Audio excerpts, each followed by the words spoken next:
Selamat siang, sahabat-sahabat asuransi dan keuangan. Kembali saya menjumpai Anda siang ini, tanggal 13 April 2022 pada pukul 13.30 menit ya. Kembali saya akan menyampaikan money management ya, dan kali ini episode ketiga dengan topik ekuitas. Sebelumnya kita sudah bahas mengenai arus kas ya. Mengapa arus kas tersebut harus tetap surplus, kalau tidak akan berbahaya.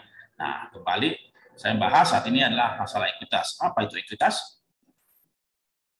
Diulangi lagi bahwa mengatur uang itu tidak sulit ya. Adalah mengatur uang itu tergantung diri kita sendiri. Bagaimana kita mendisiplinkan diri, bagaimana kita patuh dengan rencana-rencana kita sebelumnya.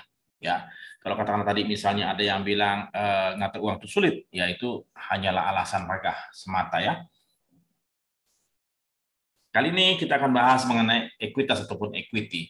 Dan ada 3 subtopik, yaitu terminologi, kemudian yang kedua adalah harta atau aset, yang ketiga adalah utang ataupun liability. Ya, karena mengatur keuangan ataupun manajemen money management, kita harus tahu apa itu ekuitas, karena setiap pribadi, setiap keluarga memiliki ekuitas masing-masing. Ya.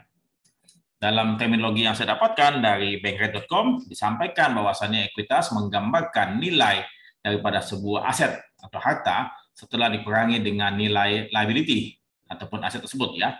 Nanti kita akan coba bahas ya bahwasannya aset tersebut ini equity ataupun ekuitas bersih, bahwasannya nilai aset nilai saat itu ya, kalau katakan misalnya kita beli rumah, misalnya beli rumah 10 tahun lalu ya, misalnya harganya 10 tahun lalu misalnya 500 juta ya, 5 juta.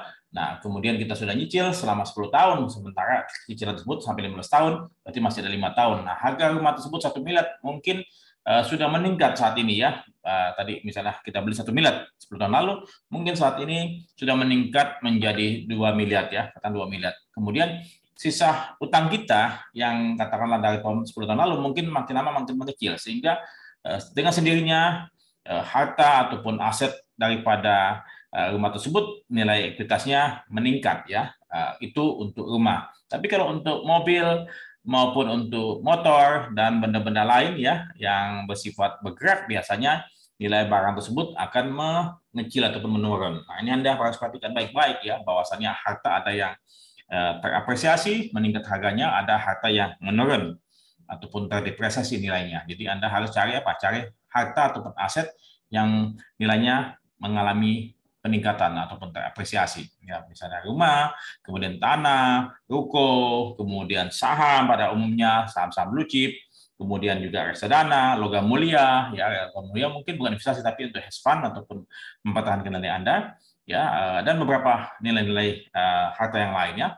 Kemudian tadi kembali lagi throughout and asset assistance the value assets by liabilities. Jadi setiap harta yang kita beli dengan hutang atau dengan kredit pasti ada ada dia punya saldo utang yang kita mesti tetap perhitungkan ya. Jadi perhitungannya disebutkan bahwasannya equity ataupun aset ataupun ekuitas ya adalah berasal daripada harta dipotong utang. Ya, contohnya misalnya dia beli mobil pada waktu 35.000 US dollar ya, kemudian dia pinjam 15.000 pinjaman kredit. Nah, pada saat itu ekuitasnya sesungguhnya 20.000. Nah, tapi kemudian dengan berjalannya waktu, harga mobil tersebut mungkin pada waktu beli 5 tahun lalu masih 35.000, tapi saat ini sudah pasti menurun. Nah, kemudian utangnya pun juga makin mengecil, sehingga ekuitasnya pun akan berubah. Ya, Anda tinggal hitung kembali cara menghitung ekuitas daripada harta-harta Anda. Nah, saya langsung beberkan ya beberapa harta yang Anda mesti daftarkan, mesti buat daftar ya, dan berikan masing-masing nilainya. Katakan tadi pertama dari rumah. Ya, rumah misalnya 10 tahun lalu Anda beli rumah tersebut 1 miliar ya. 1 miliar ya.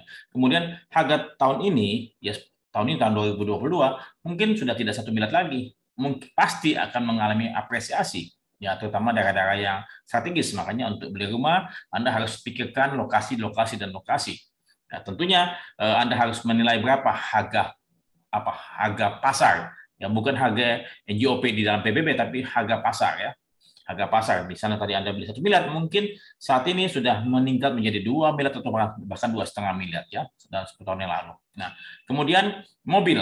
Nah, mobil misalnya katakanlah Anda beli Alphard 10 tahun lalu harganya mungkin 5 juta. Saat ini mungkin sudah tidak lagi 5 juta, pasti menurun. Ya, mungkin tinggal setengahnya atau bahkan kurang kayak itu. Ya, mobil mengalami penurunan ataupun terdepresiasi, sementara tadi rumah mengalami apresiasi. Sepeda motor Anda harus daftarkan juga, ya mungkin juga sepeda motor pasti seperti mobil nilainya akan menurun. Tabungan, berapa tabungan yang Anda miliki di rekening bank tertentu ya? Anda punya tabungan mungkin bukan cuma satu, tapi ada 2 atau 3. Anda coba kumpulkan berapa nilai tabungan Anda, uang yang Anda simpan di sana. Ya, ada rekening yang untuk transaksi bulanan masuk dan keluar, tapi ada suatu rekening yang mungkin Anda punya adalah untuk mengakumulasi harta Anda di situ. Deposito, berapa lembar deposito yang Anda miliki, jumlahnya masing-masing berapa, ada di bank mana saja, Anda mesti daftarkan.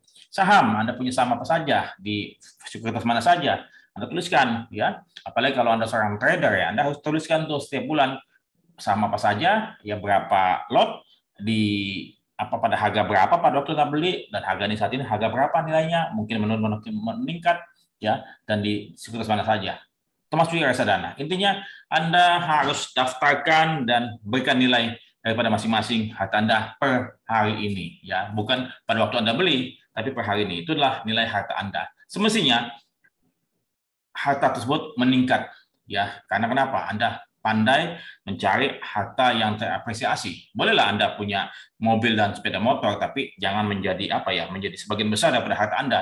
Jangan sampai rumah Anda dalam gang, harganya cuma 500 juta, Anda punya mobil 1 miliar. Itu namanya terbalik dunianya. Jadi kalau misalnya boleh, rumah Anda jauh lebih besar, jauh lebih mahal nilainya dibandingkan mobil Anda. Ya kenapa? Karena rumah terapresiasi.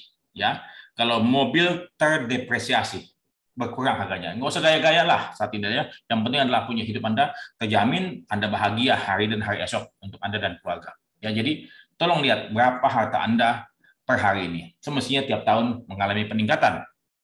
Ya. Kemudian Anda daftarkan juga utang ataupun pinjaman yang Anda masih miliki, saldonya berapa ya. Pertama mungkin Anda tadi beli rumah, beli rukan atau beli apartemen atau beli tanah, Anda pakai utang bank.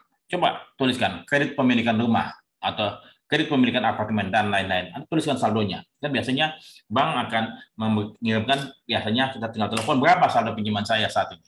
Langsung keluar angkanya. Jadi kalau 10 tahun lalu Anda beli rumah, mungkin saldonya kalau antara Anda kredit selama 15 tahun pasti saldonya akan berkurang. Ya cukup banyak ya. Kemudian apakah Anda punya kredit pemilikan mobil dan motor? Ya Anda tuliskan berapa saldonya saat ini.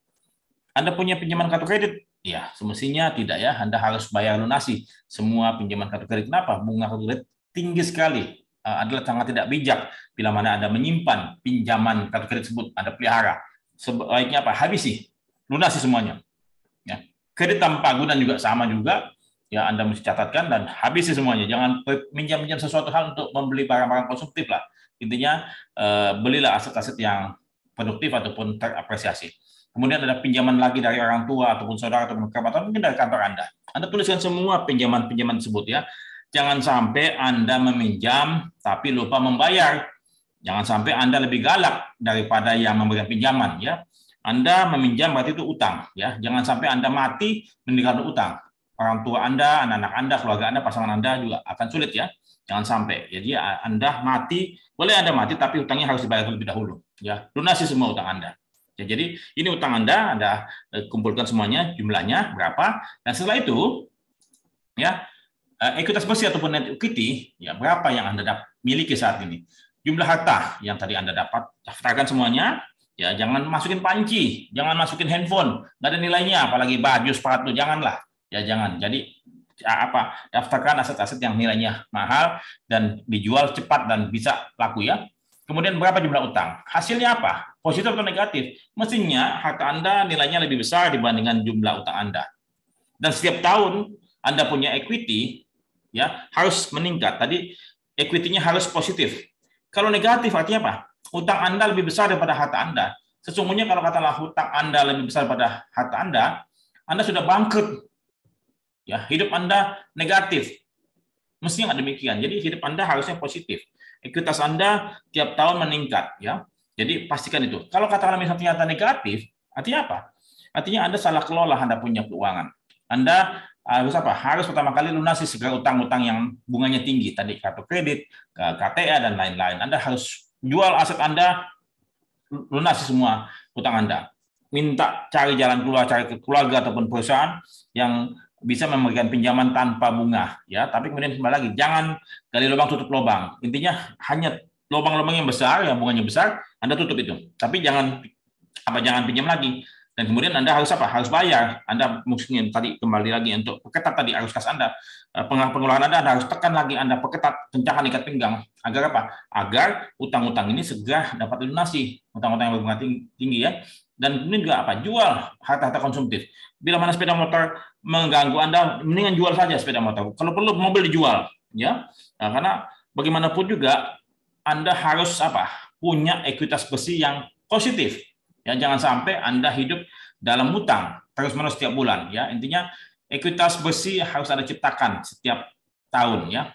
Nah, ini jadi setiap tahun harus meningkat hasil daripada akumulasi arus kas tadi, arus kas Anda positif dan Anda tabung ke rekening tabungan deposito atau apapun itu setiap tahun meningkat, dan kemudian harta-harta tadi terapresiasi akan meningkat, ya. Harta-harta konsumtif Anda singkirkan, Anda jual, ya. Nah, jadi sudah dua hal yang saya sampaikan. Pertama, Anda harus punya arus kas yang positif, ya. Setiap bulan Anda punya penghasilan harus bisa mengcover pengeluaran Anda, ya. Kemudian Anda ada surplusnya, Anda masukkan ke dalam apa? Ke dalam aset Anda atau tabungan Anda, rekening Anda, deposito Anda. Sehingga apa? Aset Anda meningkat dari waktu ke waktu. Nah, jadi akumulasi arus kas dan kemudian juga Anda harus akumulasi ekuitas, ya. Jadi dua hal ini dua hal yang Anda harus kuasai, pahami, dan benar-benar Anda jalankan, ya. Tanpa Anda pahami dengan benar arus kas dan ekuitas,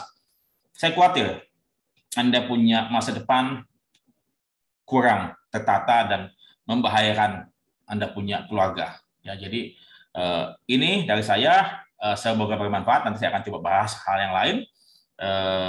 Sampai jumpa dan terima kasih, ya.